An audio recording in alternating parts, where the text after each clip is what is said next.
On today's episode of You Asked, is it safe to assume that streaming devices will improve your TV's picture and performance? And do TVs get worse the bigger they get? Welcome back to the channel, everyone. This is You Asked, the show where we answer your tech questions. If you've got something you want to know, send your question to youasked@digitaltrends.com. And don't forget to tune into the show to see if your question has been selected. The first question comes from RPG Hero, who asks, would you go with a QLED TCL 4K or a mini LED TV, or OLED for PS5 gaming mainly? Thanks for the question, and to start, mini LED or OLED is going to be the way to go here. And when it comes to TCL, there are lots of models with Qs thrown all over the place with QLED this and that, but make sure it's at least a mini LED TV for the improved contrast, local dimming, and HDR performance. It makes a big difference when gaming. From there, it's about budget and brightness. In a dark room, OLED would be great, and you've got lots of great options. LG's B5 and C5 offer great bang for your buck, with the latter being a bit brighter with a faster refresh rate of 144 Hz. That's more than enough for PS5 gaming. Both also have 4 HDMI 2.1 ports should you need more than 2 for other consoles or an external audio device. That said, my top choice would be the Samsung S90F. If you're going with 55, 65, or 77 inches, you get a QD OLED panel, which will produce more vibrant colors than the standard WOLED panels in the LG TVs I just mentioned. And this is huge because when it comes to gaming, you tend to see some wild colors and animations that will really pop on a QD OLED panel. Gaming on a Samsung OLED like this is a gorgeous experience. Another advantage here would be viewing angle. OLED TVs excel in that department, and if you plan on gaming with others in the same room, it's nice to be able to spread out a bit and still have a great viewing experience. Now, if you're in a room where you have to battle a bit of ambient light, especially if it's really bright, that's where I start to lean toward a TCL mini LED TV. Again, a lot depends on budget, but the QM6K, 7K, and 8K will all be solid performers.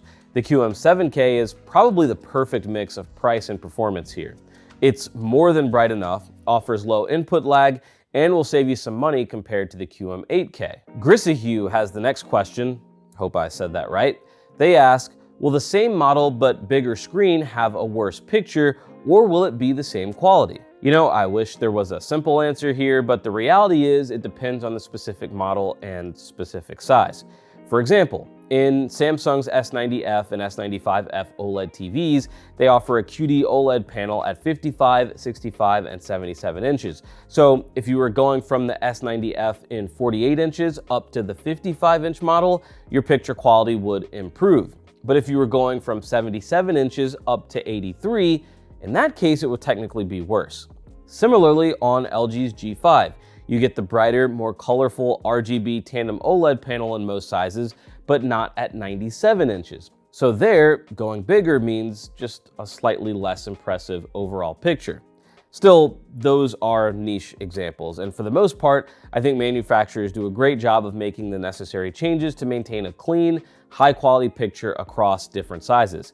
If a TV has X amount of dimming zones at 65 inches, it'll have more dimming zones in a larger TV relative to the size to make sure contrast and HDR performance are still what they should be. But still, all of what I just talked about has to do with the numbers. We can't ignore what our eyes see, and in that case, bigger may not always be better, even if its specs are properly adjusted. Any imperfections, no matter how small they may be, like blooming or halo effect on a 65-inch mini LED TV, will be amplified on an 85-inch TV and probably impossible to ignore on a 115-inch TV. Now, will those imperfections bother you or distract you from the immersive viewing experience of a massive, super bright TV? Probably not.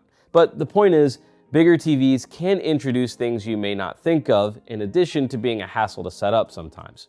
Hope that helps answer your question. Ronaldo San Pablo is next up, and it's a bit complex, but I think I get what he's trying to say. The question reads, since almost everyone is connecting their TVs to media players, whether it's an Apple TV 4K or any Android media box, the operating system of the TV is going to be non-bearing since we're going to be fully integrated into the media box. I think that's the long way of saying the streaming device is going to do all the lifting. The question continues, Can you provide a list of TVs that will really be beneficial to the media box's raw power besides OLED, which is the holy grail of TVs nowadays? So, best non-OLED TVs to get the most out of a streaming device. Got it. The best of the best, I think, will be the Sony Bravia 9. It came out in 2024 and probably won't see a successor until 2026, but it still holds the crown, and in a side-by-side video we did next to Sony's A95L OLED, it shows how close it can get to the picture quality you consider the holy grail. I'd also say Samsung's QN90F, TCL's QM8K, and Hisense's U8QG make this list as well. It's pretty hard to go wrong with all of those, but I'll also say TCL's QM9K, a later release this year, looks pretty insane too. I haven't seen it with my own eyes, and I don't know who needs a TV that bright, but it looks wild, so I'll just include it. But before we go, let me also say this.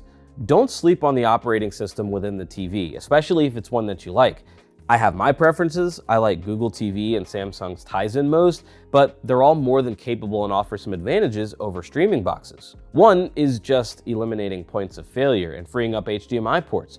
Using a streamer means you need HDMI cables, a precious open power source to plug the streamer in, and an available HDMI port, which may also be at a premium if you have gaming consoles or other external devices to plug in. Also, while a quality streaming device can offer more powerful performance with processing power, try saying that 4 times fast, it can make the experience of searching and scrolling through apps a bit quicker and more enjoyable. However, on the list of TVs I just gave and most high-end TVs, you're already going to have a pretty solid processor that can handle these tasks quickly. So using a streaming device to boost speed and performance would really only be a factor in older or cheaper TV models.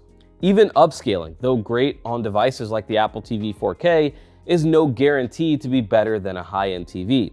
So I get where you're coming from in terms of the question and wanting the best from a streaming device, but don't assume that it will automatically make your TV better than it already is. That's gonna do it for this week's episode, and just sorting out some of the questions for future episodes, we've got a few more coming around that last subject of streaming devices. So if that's something you're into and wanna know more about, be sure to subscribe for future episodes.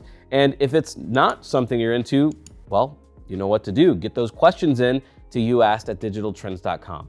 Thanks so much for watching and dropping this video a like. It's always appreciated, and we'll see you in the next video. Elevate your smartphone with the Digital Trends app bundle. 17 premium apps in one plan. From productivity to entertainment, it's all here. Start your free trial today by clicking the link in the description.